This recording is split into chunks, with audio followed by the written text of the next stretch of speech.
चलिए आज हम लोग मौलिक अधिकार का जस्ट नेक्स्ट पार्ट देखते हैं। पहला पार्ट हम लोग आपको बता चुके हैं, आप जाके प्लेलिस्ट में जाके देख सकते हैं मेरा वीडियो। मौलिक अधिकार कहते किसको हैं, पहला पार्ट बताया वीर समानता में समता का अधिकार, सेकेंड पार्ट बताया आपको स्वतंत्रता का अधिकार 19 से 22। अगला पार्ट पढ़ते हैं हम लोग शोषण के विरुद्ध का अधिकार।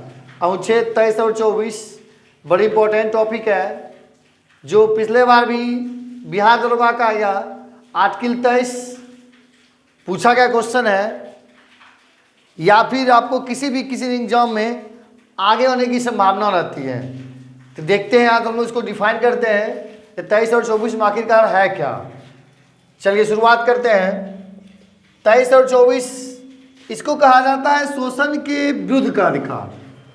शोषण के विरुद्ध का अधिकार, शोषण से वर्ड क्लियर है, आप किसी व्यक्ति का अगर शोषण करते हैं, उसको जबरदस्ती बेगारी खटवाते हैं, तो उसे कहा जाता है शोषण।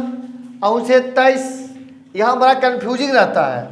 23 और 24 आर्टिकल बहुत कंफ्यूजिंग का क्वेश्चन बनता है, जो आपको आता हुआ अगर आंसर इसको स्पष्ट पता है, फिर भी आपसे गलती होने की संभावना रहती है। कहिएगा कैसे? ये 23 में कहा गया है बालात की चर्चा किया गया है, तथा 24 में किया गया है बाल श्रम की चर्चा। आपसे एग्जामिनर भी इसीलिए यहाँ से सवाल पूछता है, क्योंकि यहाँ पे ज़्यादातर स्टूडेंट गलती करने की संभावना करते हैं। पिछला बार 24 और 46 का यह बिहार दरोगा का पूछा हुआ प्रीलिम्स का क्वेश्चन है। जी बालात का चर्चा किस अनुच्छेद में किया गया? आर्टिकल 23। अब स्पष्ट डिफाइन करते 23-24 में अंतर क्या है, फिर देखेंगे हम लोग इस अंतर के बाद कैसे एग्जामिनर इस क्वेश्चन को बनाता है, ताकि हम अभी इस चीज़ को अच्छा से अगर पढ़ लेंगे, एग्जाम में गलती होने की मेरा 0% संभावना हो। देखते हैं आर्टिकल 23 में कहा गया किसी भी मानव के प्रति, कोई भी मानव हो, किसी भी मानव के प्रति, चाहे वह महिला हो या पुरुष हो, किसी भी मानव के प्रति आपको दुर्व्यवहार या शोषण नहीं करना है। किसी भी मानव के प्रति, इसको कहा गया बालात। अब आइए 24 कहा गया कि 14 साल से कम आयु के बच्चों को, अगर कोई बच्चा 14 साल से कम आयु का बच्चा है, उसको आप घर में भी जोखिम भरे कामों पे नहीं लगा सकते हैं। वैसा काम उसको मत दीजिए करने के लिए जो उसे नुकसान हो। संविधान ने हमारा कहा है कि 14 साल से अगर कम आयु का बच्चा है, आप उसको घर के कामों में भी जोखिम भरे काम उसको नहीं लगा सकते हैं। यह संविधान का उल्लंघन होगा। 23 में क्या, इसलिए इसको कहा गया 24 को बाल श्रम। जब भी बच्चा की चर्चा करें, 14 साल से कम आयु के बच्चा तो होगा 24 बाल श्रम। 28 में पूरा बालात, मानव दुर्व्यवहार एवं शोषण। इसमें कहा किसी भी मानव के प्रति आपको दुर्व्यवहार या शोषण नहीं करना है। हमारा संविधान ने स्पष्ट कर दिया है, चाहे वह कोई मानव हो, महिला हो या पुरुष हो। अगर आप उसको 8 घंटा मजदूरी करवा लेते हैं किसी व्यक्ति को, और उसको मजदूरी आप नहीं देते हैं, उसका शोषण हुआ।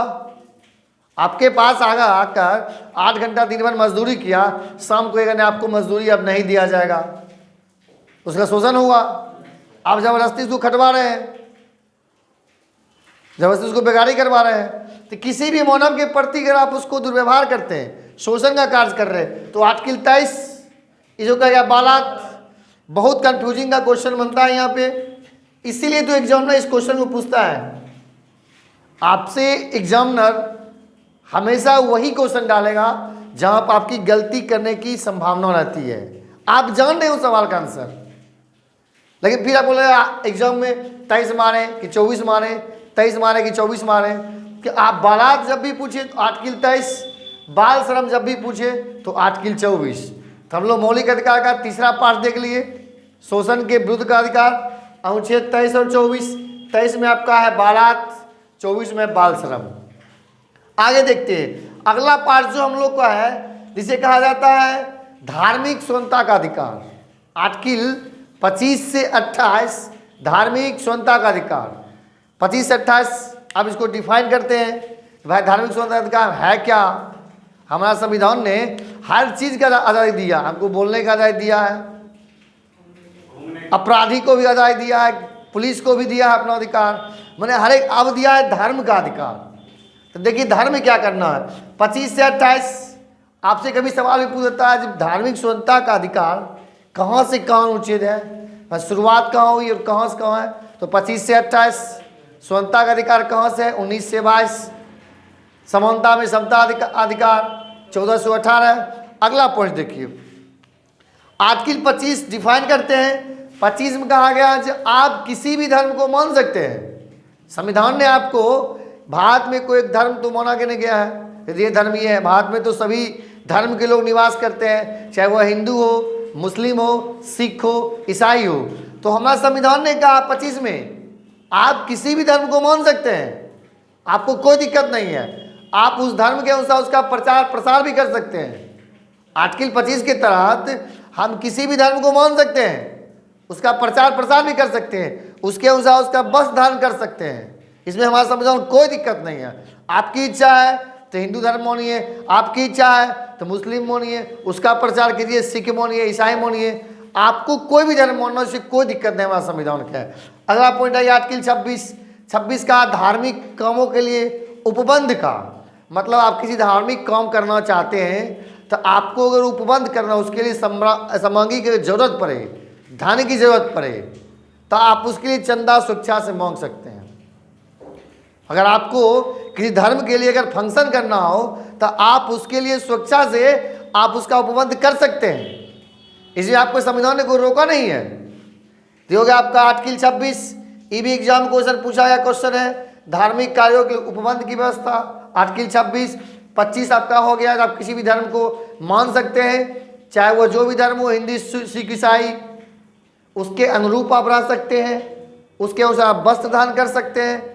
आर्टिकल 25 और 26 धार्मिक कार्यों के लिए उपबंध की व्यवस्था, ठीक है।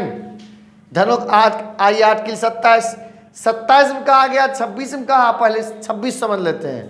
26 में कहा जब आप अपने धर्म के कार्यों के लिए व्यवस्था कर सकते हैं, धनों का चंदा मान सकते हैं स्वेच्छा से। फिर 27 में कहा आप किसी से जबरदस्ती नहीं ले सकते हैं आप अपनी स्वेच्छा से उससे मांग सकते हैं, जबरदस्ती से नहीं। किसमें कहा? 27 में। अब आइए लास्ट बच गया हम लोग को 28। आर्टिकल 28 अनुच्छेद 28 कहता है किसी भी सरकारी संस्थान में या किसी भी सरकारी टीचर को, किसी भी सरकारी संस्थान या किसी सरकारी टीचर को आप जबरदस्ती नहीं कर सकते कि आप किसी धार्मिक काम में बिजी रहिए, या किसी सरकारी संस्थान में आप धार्मिक पाठ पढ़ाएंगे। ये भी जो संविधान ने ये भी नहीं कहा आज आप किसी धार्मिक स्कूल सरकारी संस्थान में आप धार्मिक काम शुरू कर दीजिए, या किसी सरकारी टीचर को आप बोलिए आप धर्म में चलिए, मतलब उस चीज़ को आप बिजी नहीं रख सकते सरकारी संस्थान को। तो 25 से 28 कंप्लीट। 25 से 28 हो गया आपका धार्मिक स्वतंत्रता का अधिकार, ठीक है। 25 धार्मिक के अनुसार आप मान सकते हैं, एक बार रिवीजन कर लेते हैं, किसी भी धर्म को मान सकते हैं, उसके अनुरूप चल सकते हैं। 26 धार्मिक काम के उपबंध का व्यवस्था। 27 में जबरदस्ती नहीं। 28 में किसी सरकारी संस्थान में या किसी सरकारी कर्मचारी को जबरदस्ती धार्मिक काम में आप बिजी नहीं सकते हैं, बिजी नहीं रख सकते। ये नहीं कहिएगा नहीं आप चलवे कीजिए धर्म कथा सुनने के लिए, या कि सरकारी संस्थान में आपको ये नहीं करना है यहाँ धार्मिक पढ़ाया जाएगा, जबरदस्ती नहीं करना है कि सरकारी संस्थान में या सरकारी टीचर के साथ, सरकारी कर्मचारी के साथ। चलिए अगला पार्ट जो आता है हम लोग का मौलिक अधिकार का, उसका नाम है शिक्षा एवं संस्कृति का अधिकार। शिक्षा एवं संस्कृति का अधिकार अनुच्छेद 29 और 30, इसको एक बार देख लेते हैं। आर्टिकल 29 और 30, इसमें भी आपको कंफ्यूजिंग होगी बहुत सारा क्वेश्चन, क्योंकि यहाँ भी थोड़ा सा कंफ्यूजिंग क्वेश्चन बनता है जो आपको एग्जामिनर बार बार फंसाता है और आप गलती कर देते हैं। यहाँ भी एक पॉइंट को ध्यान रखना पड़ता है जिससे मेरा एग्जाम में क्वेश्चन सॉल्व हो जाए और गलती भी ना हो। आपसे एग्जाम में वही सवाल बार बार पूछेगा जहाँ पे उस क्वेश्चन में कंफ्यूजिंग है, डाउट है और आप वहाँ गलती करने की आपकी संभावना होती है। गलती के जैसे आपको बताए 23 और 24 एक तो 100 और 100 का फर्क है, बालात और बाल श्रम। एग्जाम में यही सवाल काहे पूछा? क्योंकि आप यहाँ पे क्वेश्चन गलती कर सकते हैं, आप यहाँ पे गलती कर सकते हैं, इसलिए तो आपसे पूछा गया बालात की चर्चा किसमें? आर्टिकल 23। ध्यान रखना है बालात और बाल श्रम, बाल श्रम जब भी कहे 24, बालात जब भी कहे अनुच्छेद 23। आइए नेक्स्ट पॉइंट देखते हैं, मौलिक अधिकार का मेरा 29 और 30। ये देखिए यहाँ भी कंफ्यूजिंग है, यहाँ पे आपको दोनों मिला करके पूछा जाता है, इसका नाम है शिक्षा एवं संस्कृति का अधिकार। मौलिक अधिकार का हम लोग भाग 5वां देख रहे हैं, 29 और 30 आर्टिकल, इसका नाम है शिक्षा और संस्कृति का अधिकार, शिक्षा और संस्कृति का अधिकार। तो देखिए स्पष्ट है, आपको 29 डिफाइन करते हैं और 30 दोनों को कहते हैं शिक्षा और संस्कृति का। ये मौलिक अधिकार का 5वां भाग हुआ, इसको डिफाइन करते हैं 29 30। आइए 29 में कहा है अल्पसंख्यक के हितों का संरक्षण का अधिकार। वर्ड को ध्यान दीजिएगा, कहा अल्पसंख्यक के हितों का संरक्षण का अधिकार। हितों मतलब क्या होता है उसको आप समझिए। अल्पसंख्यक वर्ग अगर लग जाए, अगर मेरे हित में कोई सांस्कृतिक कोई त्यौहार अगर मेरे हित में है तो अभी भी बरकरार रख सकता है। अगर उसके पूर्वज द्वारा कोई चलाया गया कोई सांस्कृतिक या त्यौहार है, अगर उसको लगता है तो मेरे हित में है अभी भी, तो वो उस चीज़ को मना सकता है, बरकरार रख सकता है। तो वही होता है आपका आर्टिकल 29। यही हितों वर्ड को याद रखना है, सिर्फ जरा नहीं देखना है, सिर्फ हितों वर्ड अगर पूछ दे तो मानना मेरा आर्टिकल 29, सिर्फ हितों वर्ड। अल्पसंख्यक के हितों के संरक्षण का अधिकार, बार बार कहते हैं, आप टू द पॉइंट पर ध्यान दीजिए। कहाँ आपको फंसाता है एग्जामिनर, कहाँ आपसे गलती होने की संभावना रहती है। देखिए यहाँ पे गलती से आपको पूछेगा अल्पसंख्यक के हितों के संरक्षण का अधिकार, तो मानना हमेशा आर्टिकल 29 अनुच्छेद 29। अब आइए 30 में इसकी परिभाषा है एवं सरकारी संस्थान की स्थापना, शिक्षण संस्थान की स्थापना, सॉरी। आइए आर्टिकल 30 में कहता है अल्पसंख्यक कहते किसको है। मुद्दा ये भी है अल्पसंख्यक भाई कहते किसको है, प्रश्न ये भी है। पहले तो देख लिया आर्टिकल 29 में क्या था जी, हितों का संरक्षण। अगर उसको कोई अल्पसंख्यक वर्ग अगर लग जाए तो मेरे हित में मेरा त्यौहार है, मेरा फंक्शन है जो मेरा पूर्वज द्वारा चलाया गया, अभी भी मेरे हित में है, तू रख सकता है, इसमें कोई दिक्कत नहीं है। हित की जब भी बात करें क्या मानना, आर्टिकल 29। अब अगला नेक्स्ट पॉइंट अनुच्छेद 30, थोड़ा सा डिफरेंट है। 30 में कहा गया पहले तो अल्पसंख्यक वर्ग जो है अपनी भाषा के अनुसार, अपनी भाषा के अनुसार किसी सरकारी शिक्षण संस्थान की स्थापना कर सकता है, अपनी भाषा के अनुसार। 30 में कहा कोई भी अल्पसंख्यक वर्ग जो है अपनी भाषा के अनुसार किसी शिक्षण संस्थान की स्थापना कर सकता है। जैसे देखिए आपका मदरसा है, मदरसा स्कूल है, अपनी वह भाषा के अनुसार इस सरकारी संस्थान की स्थापना किया है, तो उसको दिया गया छूट अल्पसंख्यक वर्ग को, आप जो है जो आपकी भाषा है उसके अनुसार आप सरकारी शिक्षण संस्थान की स्थापना कर सकते हैं। हितों का 29, जब भाषा के आधार पे सरकारी संस्थान की स्थापना, तब 30। अल्पसंख्यक वर्ग को जरूरी नहीं है जो हम भाषा बोल रहे उसको आता होगा समझ में, उसको लगता है मुस्लिम लोग को लगता है हमको पढ़ना है उर्दू में, उसके लिए मदरसा खोला गया है, वो भी एक सरकारी संस्थान है, वो अपनी भाषा के अनुसार वहाँ जाकर शिक्षा ले सकता है। तो संविधान ने सबको दिया आज़ादी भाई। आर्टिकल 30 के तहत अगर आपको लगता है जब अपनी भाषा के अनुसार किसी सरकारी संस्थान की स्थापना कर सकते हैं तो आप बिल्कुल कीजिए, आपको संविधान ने छूट दे दिया है। इसी अनुच्छेद में कहने का मतलब आर्टिकल 30 में ही आपको अल्पसंख्यक की परिभाषा भी दिया गया है। कहिएगा परिभाषा कहते किसको है, एकदम सिंपल परिभाषा है, वैसा वर्ग जिसका एक छोटा समुदाय, वैसा वर्ग जिसका एक छोटा समुदाय हो उसे कहेंगे अल्पसंख्यक। उसे क्या कहेंगे? अल्पसंख्यक। वैसा वर्ग जिसका एक छोटा समुदाय हो उसे कहेंगे अल्पसंख्यक। तो यहाँ से भी आपसे सवाल पूछता है एग्जाम में। आप चलते हैं एग्जाम में सवाल बनता कैसे, सो देखते हैं। पहले पूछेगा अल्पसंख्यक के हितों का संरक्षण का अधिकार किस अनुच्छेद में किया गया? 29। हितों जब भी लग जाए तो 29। फिर पूछेगा आपसे अल्पसंख्यक की परिभाषा किस अनुच्छेद में है?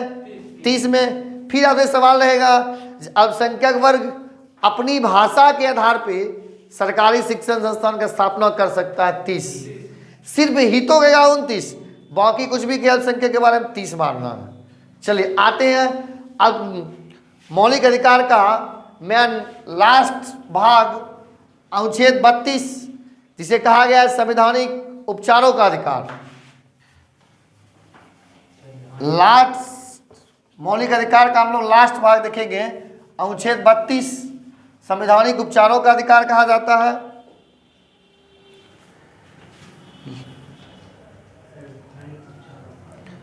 देखिए अनुच्छेद 32 जिसका नाम है हम लोग को संवैधानिक उपचारों का अधिकार। संवैधानिक उपचारों का अधिकार देखते हैं इसके बारे में। यह मौलिक अधिकार का लास्ट और छठा भाग है। आपको बताए थे कल इसके पहले वाला वीडियो में, प्लेलिस्ट में जाके आप देख सकते हैं। मेरा मौलिक अधिकार की परिभाषा और 3 पार्ट्स बताया गया है। और नेक्स्ट इस वीडियो में आपको देख सकते हैं, अगर 3 पार्ट इसमें बताया गया, इस वीडियो को देखकर आपका मौलिक अधिकार का पूर्णतः भाग कंप्लीट हो जाएगा और आपसे एग्जाम में एक एक क्वेश्चन सॉल्व हो जाएगा। अगर आप इस वीडियो को देख के एग्जाम में जाते हैं तो आपको कोई, चाहे बिहार पुलिस हो या बिहार दरोगा हो, आपसे सवाल छूटेगा नहीं हो। बस एक बार इस वीडियो को देख के जाइए।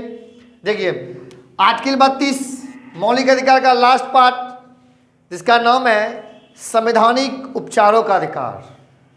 क्या नाम है? संवैधानिक उपचारों का अधिकार। डॉक्टर, देखिए यहाँ भी क्वेश्चन फंसता है। डॉक्टर भीमराव अंबेडकर ने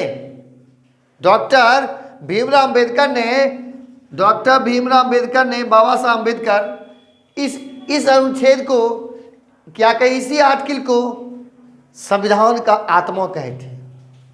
बाबा साहब भीमराव अंबेडकर ने आर्टिकल 32 को मौलिक अधिकार का छठा पार्ट और लास्ट पार्ट, इसी भाग को बाबा साहब अम्बेडकर ने संविधान का आत्मा कहे थे। यहाँ भी क्वेश्चन फंसता है। कहिएगा कैसे सर? देखिए एक जो आपका जो प्रस्तावना है, जो आपको नेक्स्ट वीडियो में प्रस्तावना का क्लास ही मिल जाएगा, इसी वीडियो में आपको देखने को मिलेगा। अगर सीधा सवाल करें कि प्रस्तावना को, संविधान की आत्मा किसे कहा जाता है, प्रस्तावना सीधा पूछे अगर संविधान की आत्मा किसे कहा जाता है तो क्या होगा? प्रस्तावना। लेकिन मुद्दा ये भी आता है, बाबा साहब भीमराव अम्बेडकर ने, डॉक्टर भीमराव अम्बेडकर ने संविधान की आत्मा किसे कहते? तब होगा अनुच्छेद 32। क्या होगा तब? अनुच्छेद 32। अब इसी अनुच्छेद को संवैधानिक उपचारों का अधिकार या डॉक्टर भीमराव अम्बेडकर ने इस मौलिक अधिकार के लास्ट पार्ट को संविधान की आत्मा काहे कहे थे, इस पे भी प्रश्न है। अगर किसी व्यक्ति की, गौर समझिएगा, अगर किसी व्यक्ति की मौलिक अधिकार हनन होता है, जो हमारा संविधान ने हमको जो आज़ादी दिया है, अगर उसका हमको हनन हो रहा है, तो आप अनुच्छेद 32 के तहत सुप्रीम कोर्ट और 226 के तहत आप हाई कोर्ट जा सकते हैं। किसी भी व्यक्ति की अगर मौलिक अधिकार हनन होती है तो आप आर्टिकल 32 के तहत सुप्रीम कोर्ट, 226 के तहत हाई कोर्ट, यानी हम 2 जगह जा सकते हैं। यहां भी सवाल आपसे पूछता है। देखिए यहां सवाल कैसे बनता है, अगर व्यक्ति की मौलिक अधिकार हनन होती है किसी भी व्यक्ति का, तो दिया हुआ रहेगा आपको उच्चतम न्यायालय जाइएगा, सेकेंड ऑप्शन रहेगा उच्च न्यायालय, तीसरा ऑप्शन मिलेगा आपको उस supreme court plus high court दोनों। तो आपको मानना है दोनों वाला, क्योंकि संविधान हमको दिया है 32 की तरह जाएंगे सुप्रीम कोर्ट, 226 की तरह हाई कोर्ट, हम 2 जगह जा सकते हैं। आपको ऑप्शन तीनों रहेगा। पहला ऑप्शन मिलेगा सिर्फ उच्चतम न्यायालय, उच्चतम न्यायालय हम सुप्रीम कोर्ट को बोलते हैं। सेकेंड ऑप्शन आपको मिलेगा सिर्फ हाई कोर्ट, तीसरा ऑप्शन आपको देगा उच्चतम न्यायालय, उच्च न्यायालय, दोनों जगह। हम कहाँ जा सकते हैं? दोनों जगह, क्योंकि डायरेक्ट संविधान में लिखा है आपका अगर मौलिक अधिकार हनन होती है तो आर्टिकल 32 के तहत सुप्रीम कोर्ट, 226 के तहत हाई कोर्ट।